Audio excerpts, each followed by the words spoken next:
What's up, everybody? Welcome back to another episode of 10X Recruiting, brought to you by Metaview. Sal, what's up, man? It's good to see you. Good to see you too. How you doing? I'm good, man. Today we talked to Charles Guillemet. What'd you think about this conversation? Big one for me was just sort of getting a peer under the hood of what it's like at an Elon company in a recruiting function. I think the thing that struck me in particular really was this combination of having this really high bar in these Elon companies, while also just having very basic but direct lines of questioning on the candidate, and not sort of thinking about sort of jujitsu that you can do to understand why this candidate might be fit, but just asking them the question, like, what makes you exceptional? What have you done that's incredibly impressive, incredibly hardcore? I've sort of come around to that point of view as well, where it's like, hey, you know what? This is not like yes, there are some people out there who, again, you might do this, like this incredible interviewing technique, but actually getting straight to the point can also be a pretty effective way to do things. So that was a big sort of like eye opener for me. I would say to anyone, much as I think obviously the approach is like very hard to sort of talk ill of like Elon's approach to building companies from like a likelihood of success perspective. Obviously he's the most successful man on the planet, arguably. I would say it's actually really good to maybe pair this episode with this sort of very blunt, biggest thing they're trying to avoid is potential false positive, i.e. bring anyone into the company who's not exceptional, is like clearly like what their recruiting process is all about. I think if you really contrast this with the episode with Arthur Matuszewski and the sort of also another version of elite recruiting process they had at Bridgewater, where it was all about avoiding false negatives, i.e. we hire more people than we need, potentially knowing we'll get rid of people if they're not a fit, but we don't mind if we end up bringing people in who aren't perfect. I think it's really interesting to see two sides of the same coin, both great ways to go about building a company. But anyway, that was my big takeaway, the super direct line of questioning that they were encouraged to have. Yeah, I totally agree with you. I feel like I've actually learned a lot from that style of questioning, which is just asking to the core the thing and letting people talk. And it turns out like when you let people talk, you learn a lot in interviews. My big takeaway is hiring based on vibes isn't unscientific, it's underrated. And so we talked a little bit about this too, just specifically with Elon's gut instinct and how often he tended to be right following his gut. My view on this has really evolved. You know, I've been thinking a lot about where does gut instinct come from? You know, how do you tap into more of it? And I candidly, you know, for 10 to 15 years, I was trying to avoid my gut. I was like, no. I would just want to like figure out, you know, based off of everything this person is telling me, nothing else under the surface, like, what am I hearing them say? And that's it. Versus like, sometimes there is this little voice going on in our head being like, something's off here, follow that thing. And so I do think like this, you know, vibe recruiting, for lack of a better term, is starting to come back. Now, obviously we have to be careful about biases. We have to be careful about, you know, kind of like going way off path. But I don't know, Sal, what do you think about that? Do you think vibe recruiting's coming back a little bit? I do. I think there's it's still like a healthy journey maybe we've been on as a society. In that, I think one of the things you actually mentioned in the pod was like, hey, you might not be able to explain it, but there's something there. And I think that's actually the key. I think what a lot of this sort of understanding of unconscious bias was really good for is helping us all learn the words, which, you know, when you know, you can only really understand it yourself when you know the words too. We learned all the words, but only one side of the equation. What we haven't done is really do that same like scientific exploration of, hey, when I have this feeling, like, where is that coming from? And so I think that hiring based on intuition certainly has its place, like a significant place, especially in the startup world, I would say.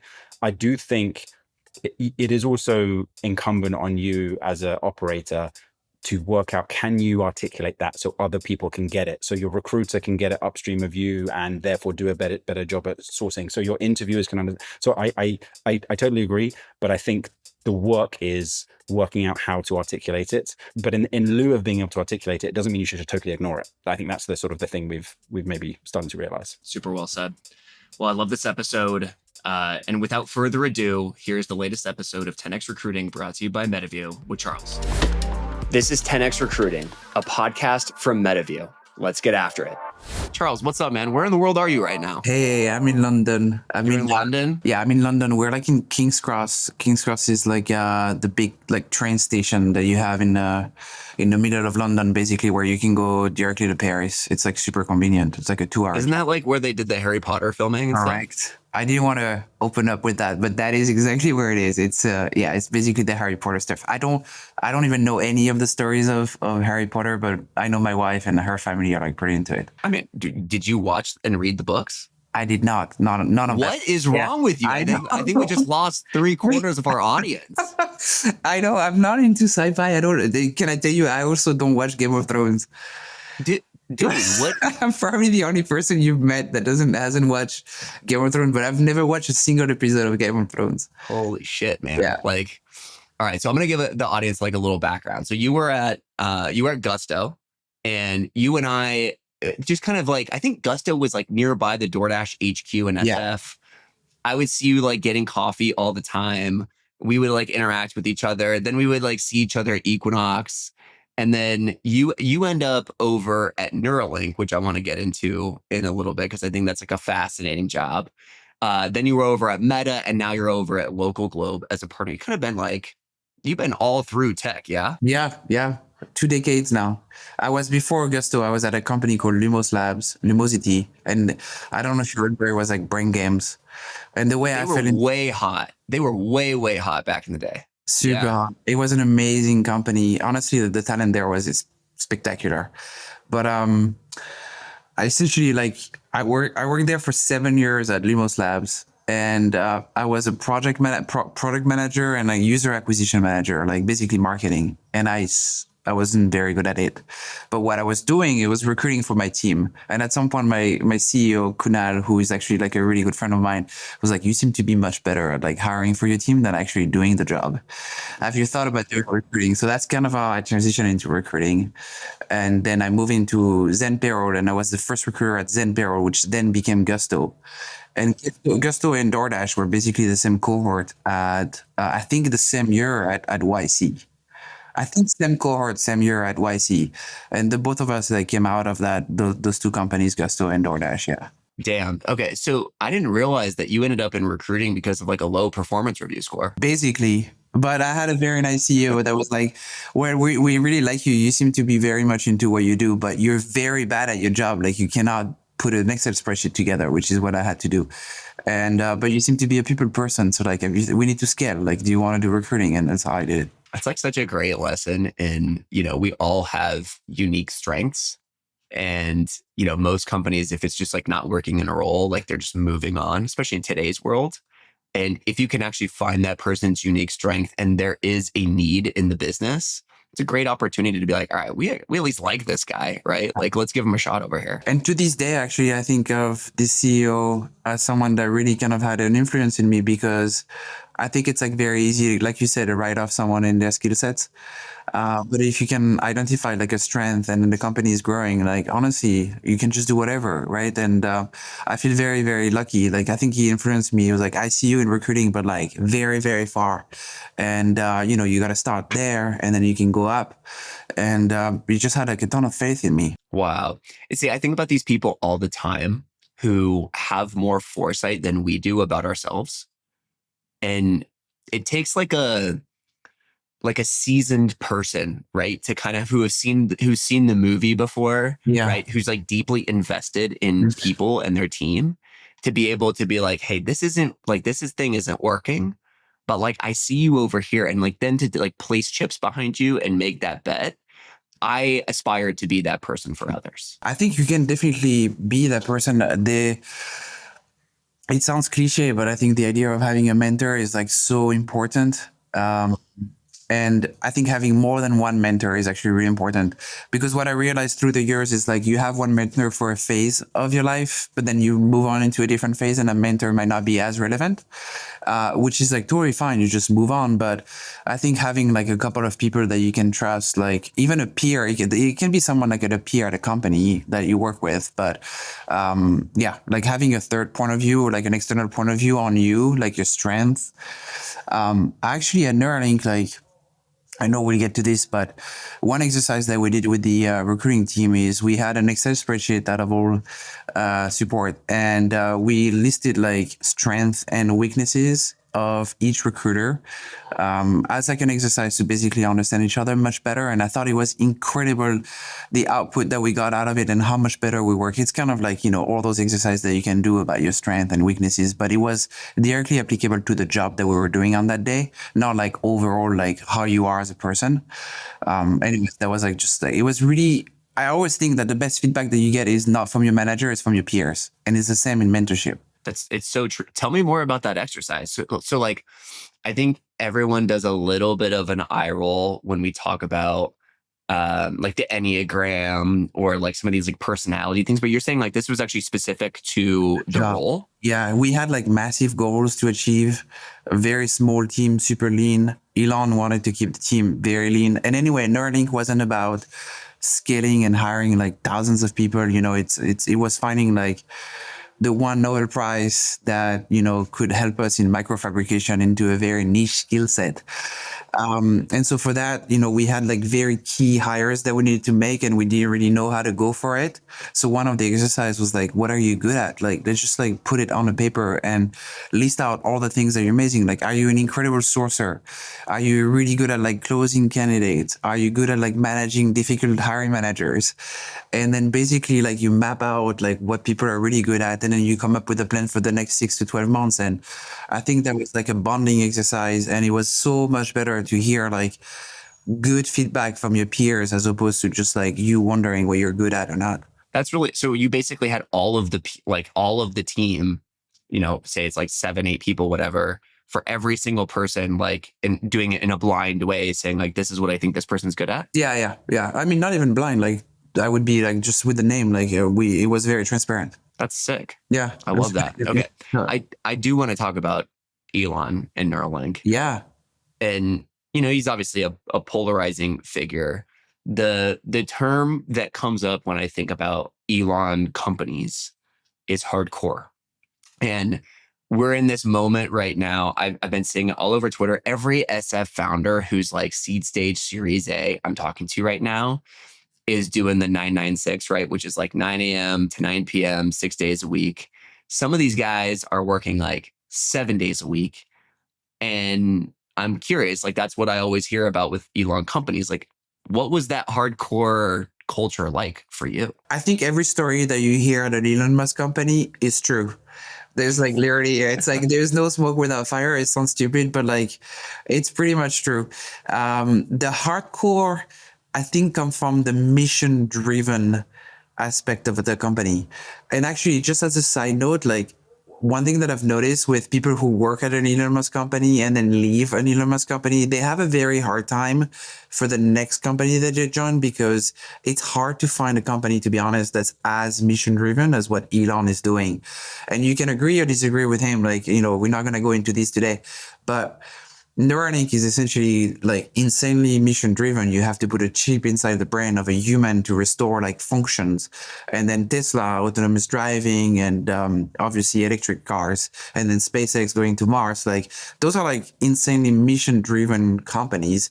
And when an employee that worked for like 3, 4, 8 years at an Elon Musk company goes and join like a software application that's either like that's not as like mission critical, they have a very hard time.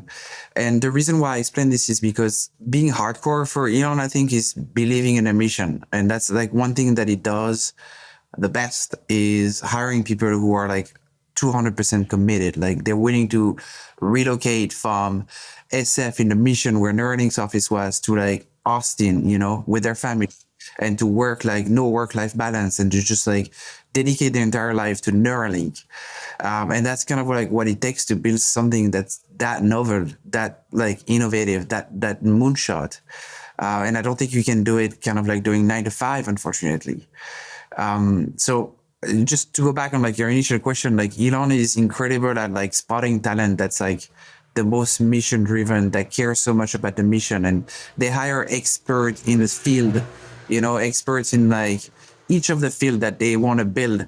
They have experts. People have dedicated their entire life to their mission. Like if you look at the 7 co-founder on Neuralink beside Elon, most of those founders had spent like decades working on that topics of like a brain machine interface. And they were like either for 20 years at a university, professors, or they're just like made their life mission to like build a brain machine interface, you know. And it's all the books that you can read, all the sci-fi, but also all the research. Like these guys were like the absolute just expert on the topic. So I think he does a very good job with that. But it starts with the product, it starts with the idea, and then you find people who are like super attached and super dedicated to the idea, and then they become like mission driven, and everything trickles down from that. So the thing that I'm always curious about with these people is like, how do you assess for that? Like, how do you assess for somebody who's just like going to just go all the way in, burn the boats, and make this their life? Because I do think it does seem that a lot of these companies now are essentially requiring it. I'm not sure if it's like the best trend in the world that every company does this, but I do see it as more and more of like companies want rather employees that are all the way in. How did you guys assess for that? And what made Elon uniquely able to find that and bring that out of people? Yeah. So a couple of answers to this. One, in the candidate assessment, you probably have heard this before, but like whenever you want to submit the candidate for approval to Elon, you have to put, as a recruiter, you have to create a write-up. The write-up is like a short bio of who they are, not on LinkedIn, just you have to write it, what they've done, their tenure. By the way, for a tenure, he says that if you spend less than 2 years at a company, you most likely like haven't done much, because like you need to spend more than 2 years at a company. So you have yeah, exactly. So that was a trigger. And then you needed kind of like evidence of exceptional accomplishment. So like you have a summary at the end for each of the candidate, and you have to ask the candidate, what is it that you've done that's exceptional? And you list it out. And if it's not exceptional according to Elon, like I remember when I interviewed with him, I was like, oh, I scaled a company at Gusto from like 30 employees to like 800 by the time I left. And it was like, that's easy. That's just like not exceptional. And I was like, what do you mean? I mean, like, I feel like I work really hard. It was like, no, that's like easy. It's a software. Like, and it goes like, I want you to find the next Newton. I want you to find the next Einstein. That is hard. That is like exceptional accomplishment. So I was like, okay, like that's the tone, you know? But that's what it means. I think it's like, he only hires like people, I believe, that truly have done something where the impact on the company or the impact on the product is like core, and it's like insane. Like they were the main person. Like if you hire like an engineer, principal engineer from Twitter on ads, like we could only hire the person that was key to the project on Twitter ads. Like he wasn't someone on the periphery. He was like the main person. Does that make sense? Yeah. So what's interesting about that is it's such a simple question. Like what you didn't just give like, oh, you have to do this take home and like, there's 12 other steps for us to be able to assess this. It's just like pretty simple. It's just like, well, what's an exceptional accomplishment that you had in your last role? And just by asking that question, I think it like strikes immediately to the core of the thing. Totally. Where it's like, well, did you do do you understand like what exceptional is? Did that exceptional thing actually move the needle in the business? Yeah. Can you translate what you did to that?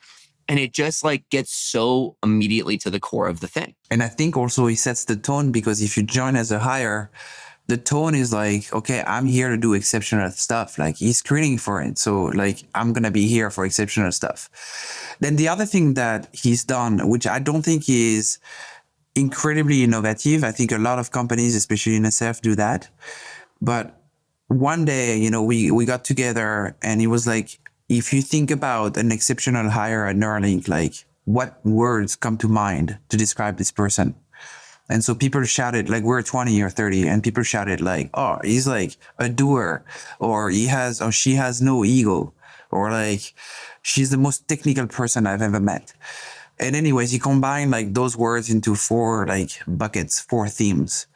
And the 4 themes that came through were like trusted autonomy, mission-driven, doer, and no ego, which you hear those very much at other companies. This is not like rocket science, but he definitely screened for each of those attributes. And we had to explain kind of like what were the questions that we asked for those attributes, what were the good examples that we received from the candidates, and why did we approve these candidates to go through. And I think, the questions were exactly kind of like, for example, it was like, tell me a time where you had to stay like on a Friday night instead of going home to work on a project that's not even on your team to help out, things like that. Like he wanted to know if people would go the extra mile and work incredibly hard. And if you didn't hear this on the first phone call, like you basically could not hire this person. Literally, I had a friend who was interviewing with XAI a couple of weeks ago, and I was asking him similar questions. And in the first conversation with the person who's running the search for the role, the person who was running the search asked my friend, what's an example of something hardcore you've done? And it's like, they come up with these just immediately direct one sentence questions that are, it's not even like, tell me, it's like, what have you, like, what is your, because you get to your definition of all of these things, right? What's your definition of exceptional? What's your definition of hardcore? Yeah. By just asking simple questions like that. Well, I mean, when he joined Twitter, and again, I don't want to get into the details, but like he asked people like, what have you done this week? I think it's a very simple question that, you just have to that triggers a lot of people. Yeah. Because, it's, he has this unique gift of like giving these one sentence questions that trigger people because it cuts through fluff. Yeah. Right. Absolutely. And I think that's what ultimately it's what we're trying to do in hiring too, right? We call it signal, right? We're looking for high signal. We're looking for high signal from candidates. You may not like the messenger of these questions, but I think you can learn that like cutting through the fluff is ultimately the highest way to get signal. Very true. And then the last thing I would say, which is like a lot less tangible, a lot less easy, like it's not as easy to pinpoint, but he has insane intuition about people and he's almost never right, never wrong. So like when I was at Neuralink and I submitted candidates, basically your goal as a recruiter is to get 100% approval from Elon. That's kind of like when you know if you're doing well, any candidate that you submit to Elon, if you have 100% approval, you're doing great. And the one times that he said no, he ended up being right. Like, and I thought I was convinced this was like the best hire that we could have made. And then he had just an intuition about this person that they were not the right fit for Neuralink. And it's hard to pinpoint, but like, I think he really listens to his gut feeling and his intuition about people is extremely accurate. I've been thinking about this a lot recently because intuition is something that I think we tried to ignore during the era of like unconscious bias trainings. And I think there is some validity to being aware of your bias. But I think, as is everything in life, like the pendulum is swinging all the time. And, during that era, it was like, no, we don't think about intuition. We're just trying to get everything on paper, right? But that's how humans operate, right? Like we have feelings, we have senses. We can't explain some of these things. And where I have landed on this recently is ultimately like, if you think about like intuitions of when you're making career choices, when you're picking a partner, when you're like hanging out with friends, when you feel something's off, you need to listen to those things. And sometimes it's okay if you can't fully explain them. You do need to check your biases. But I do think that's something that is coming back now in this era is like listening to your intuition, making sure that, culturally we're aligned with people, that our taste is aligned, because taste is another one of these kind of ephemeral things that like, if you're not aligned on taste with somebody who you're working with all the time, you're going to go crazy. Totally agree. I think it's like sometimes as simple as like, what is your gut feeling when you walk into an office? Like that simple thing that you have is like, okay, this is kind of like a place that could feel like home. It feels warm. It feels welcoming. I don't know. I see myself working here for like 10 hours. Like you have to listen to kind of like how you feel about a place that you're going to go work or the person or your manager. I tell this advice all the time to people who are looking for a job. I'm like, there's the rationale, there's the logo, there's the job, there's a company, there is a career trajectory, anything that people tell you that you think is like incredibly rational in deciding to join a company. And then there's like the non-rational piece. This is like, what's your gut feeling telling you? Maybe this is not a company that anyone has ever heard of. Maybe this is not the title that you should be getting, but like, what if actually you have really good feeling about this place, and then you might end up being like in a much better place like 2 years from now. And I think that's something that people don't often like do. Listen to themselves, listen to their gut feeling about a job when they're looking for a job. But that's incredibly important. Like, best, like nobody can tell you where you're going to feel good and where you're going to like actually enjoy working. Like you have to listen to that part. Vibes are important, man. So I want to transition to your role at Meta. So you focused on hiring in EMEA, and we haven't really talked a whole lot on the show about international hiring. So I just want to like, give me the primer on what is the big difference between hiring in the US and hiring in a place like EMEA? I think what I've noticed is that in Europe, you have pockets of talents for different skill sets. So I'm from Phoenix Court, which is essentially the home of LocalGlobe, which is like the largest the most successful seed stage fund in Europe. And we also have like sister fund like Latitude and Solar, which are like for growth and pre-IPO. And what you notice is in our portfolio, there's pockets of talent. And that was true at Meta, by the way, where if you look in London, London is like one of the biggest finance hub in the world, right? You have New York, you have London. And so as a consequence, you have sort of like the best fintech talent in London because you have all the people who work at an hedge fund or like in private equity or like in investment banking. So naturally, like some of the best sort of like companies that are going to be created in Europe, in London, are going to be fintech.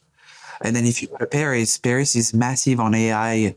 Like you have Mistral, you have Hugging Face, like you have like a bunch of companies that are like very big on AI and deep engineering talent. And then like Berlin and Amsterdam are very much like product-led companies and design-led companies. And maybe this is just me, but like if you think about a German car, like it's just all about the design of an Audi or a BMW. And that's so much into their DNA. And the talent there is like very much focused on like product-led companies. So to summarize, you basically have like buckets of talent, like in London, fintech, in Paris, you have AI, in Berlin and Amsterdam, you have product-led kind of companies. And that's the difference between the US, where the US, you have like, give or take 3-4 tech hubs. Right, exactly. And the talent is like basically the same in those cities, right? You can find like a product designer, a PM, you can find like a go-to-market, you can find like a fintech person, you can find like like any kind of talent, like you will find them in San Francisco, Seattle, New York, LA, roughly. But like London is Europe is way more specialized by skill sets, by bucket, if that makes sense. That's really interesting because then, if I think about if I'm a US company thinking about opening an office in EMEA, yeah, it seems what you're saying is actually the first principle of what location you would pick. Yeah. Is dependent on the product that you are building. I mean, people would probably disagree with me, but I think if you want to open an office, you might as well be where like the best talent is for the talent that you're looking for. For your thing. Yeah. I would say like, if there's one thing out of this podcast that I want people to remember is like, there's never been a better time to open an office in Europe and to invest in Europe. Like the energy is like very similar to what you see in SF in terms of investment. There's founders, operators, there's tons of efforts from the government. Like next week there is like London Tech Week, there's South by Southwest London right now. Yeah, I know it's kind of a funny thing, but like there's actually tons of like events happening. Next week there's Viva Tech in Paris, which is like an insane, like huge conference with like all the best tech in talent in Europe. And I think there's a program like called like Choose France for investments. And so the governments are like 100% behind like all kind of investment into tech. There's Project Europe, which is a huge project led by basically VCs and that want to sponsor and write tickets at seed stage for like young founders. And there is like really, really solid talent. Like DeepMind is here right around the corner in King's Cross. Yeah. And that was obviously acquired by Google, but there's a reason. Like there's very good deep tech talent. There's very good AI talent. There's very good bio talent. So like in our portfolio, we have this company called Spore Bio, which is based in Paris. And it's like incredible talent in micro and biology, detection of like disease and basically like doing detection in biology with AI. We are like basically, we invested into like a robotics company. There's robotics as well called Robote. Another one called Autonoma, where essentially it's like basically automating like labs, bench labs work. So this is just to say like, I think it is an incredible time to come to Europe and work and open offices and being a founder. The last thing I would say, and I really don't want to get into the political stuff, but it's unavoidable that things can be shaky at times right now between countries, and there's kind of like a lot of dynamics happening and then a lot of uncertainty, I should say. And in a period of uncertainty, Europe is actually very stable. And so we see quite a lot of talent from like the US, from like the Middle East, and they come to Europe. And I mean, it's just like a pretty good time to be here. It's really interesting to think about like, opening an office in Europe because it's been, I have not had the opportunity to do it. At Carta, we talked about it quite a bit. And we actually did look at London, right? Carta's a fintech company. And so we actually were thinking about London. They may have actually opened one since I left. But obviously, like, you have to like navigate kind of like all of the different things. The other thing that we had to talk about is appetite for risk. And so in the US, especially in San Francisco, but I would say actually now probably also in Austin and also in New York, you have talent that I would describe as startup native. And that's a fancy way of saying like, I know a couple of people who were early Gusto or early DoorDash, like me and you, right? And so there's like people have like walked the trail already, which makes it then plausible for other people to then follow suit in different companies. And so I'm curious about like, it's one thing when you're hiring for Meta or you're hiring for Google or Amazon. These are global brands, right? They can go hire anywhere. I'm wondering though, if you're like a early stage, growth stage startup company, like is the talent open to that risk appetite now? Has that aspect of the culture shifted? I think this used to be true, but it isn't anymore. If you consider EMEA, I actually don't know what's politically correct, but I know Israel is like obviously a part of the world that we cover here. Yeah. And the appetite for risk in Israel is like next level, They do have a ton of startups in Israel. It's like absolutely crazy. So that's just one example about like the people in Israel will take like very, very bold risk. And I think it's the same in London. Like we host founders meetup like every month called Open Court here. And the appetite for people to come together and start something and like take a risk is like at the same level as SF to me. Like I don't see any difference in terms of like talent and like the entrepreneurial kind of mindset is pretty much the same. I think it's also due to the fact that we have had more companies here being successful, like Deliveroo just got acquired by DoorDash. Yeah. But as small as it might look, it's not even that small. Like it's a very good success story to like, launch a delivery service and be acquired by like a massive company in the US. There is like autonomous driving here. There's like a ton of companies that are like doing really well, raising Series A, raising Series B. I think 10 years ago, you would have asked me this question. There wasn't as many graduation from like seed to Series A to Series B, but like we're getting there, like definitely. And so I think it's encouraging founders to take that risk because they see the path.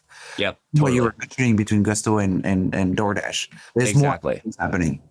So the other thought that we had, so we did open, I think we opened during my tenure at Carta, like 5 offices or something. And one of our core strategies was we need to have an anchor hire. And that was essentially what we were optimizing for is like the head of the office, I think is like another way to describe it. But you're looking for like a culture carrier who can convince others to come join this, like, the rebel forces. Because it's kind of weird, right? You're like, you're going out on the battlefront into a foreign territory, literally. And you need somebody who like understands the company, who can help bring other people to the company, who kind of serves like a lighthouse for others. And so we tried 2 different things. We tried actually moving people from our core office to there. And then we tried hiring, like bringing people in and then hiring around new people. I'm curious on like, is this a strategy that you think about when opening new offices, especially in foreign countries? And have you experimented with this at all? Again, I think this is probably something that was more relevant like a while back. But what I will tell you is the number of companies in Europe that are starting a product and a company that are like basically English first. So like you're in Paris or you're in Brussels. We have a company in Brussels called Sirena. It's like a climate tech company that's basically capturing CO2 in the air. They are like English first, even though it's a French speaking, like they're speaking part of Belgium. And their approach is like, if we want to succeed and go after a global market, like we can be just like regional and find people who are regional. We have to just be like English first. Like let's just basically be global right away. I think this is a major advantage from Europe, by the way, that people don't talk enough about. It's if you start a company or if you open a company in Europe or if you open an office in Europe, all of a sudden your mindset is like, we need to build a product that's global. It's not just like US based with like US demographics and US habits and custom. It's like you got to apply like the UX got to work for like different, languages. You also got to think about different regulation. You also got to think about different markets. So the cool thing I think about, working and opening up a new company in Europe is this idea that you have to be global on day one. And a lot more companies are doing this. And you now work into a startup in Paris and everybody speaks English. There's just like literally 30 languages, but the main languages that people speak and write in is English. Yeah. It's also true that salaries are much cheaper in Europe, correct? Yes. Yeah, that's a big advantage. Like my contrarian belief is there's a lot of companies that have like their core product in the US and then they kind of hire only go-to-market in Europe because they want to capture kind of like a GM and then go-to-market positions. Given the talent that there's in Europe, my contrarian belief here would be like, you gotta like find top talent in Europe in engineering that are just as good with product and engineering, and it's at a fraction of the cost. And I would definitely do that if I were to be a founder CEO. I keep hearing that, and literally like one of the portfolio companies for day one who I'm advising for just opened a London office. They hired like 15 people incredibly fast, and their view of the world is, number one, the talent's better than what we have in SF. Number two, it's easier to find them. And number three, the salary demands are not what they are in San Francisco, especially because with all of these LLMs now that are paying professional athlete salaries, like it's much more reasonable to acquire these people, and they're more loyal, especially if you give them, top of market salaries, which is still a significant discount to what the US is saying. Yeah. I mean, in London, like we're based in London, LocalGlobe is like the biggest seed stage fund in Europe, and we back funders, and very often funders want to either, after they do a fundraising here, they want to go to YC or they want to enter like a big program in SF. They end up coming back because it's just like for the money that they raise, they can go much further here in Europe, and they can find talent easier. And when they are in SF, sometimes it's much harder to find like a very strong engineer at a cost that you can afford as a seed stage founder. Europe has like a big advantage on that. Yeah, it does seem that way. Well, Charles, this has been awesome, man. Where can people find you? You can find me in London at Phoenix Court, which is in King's Cross. I'm also on LinkedIn. Happy to connect with anyone. That's basically it that I have on social media. I don't have that much social media presence. Yeah, I haven't seen you on Instagram, out there posting your gym photos. That's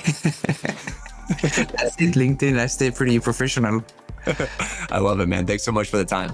Thank you.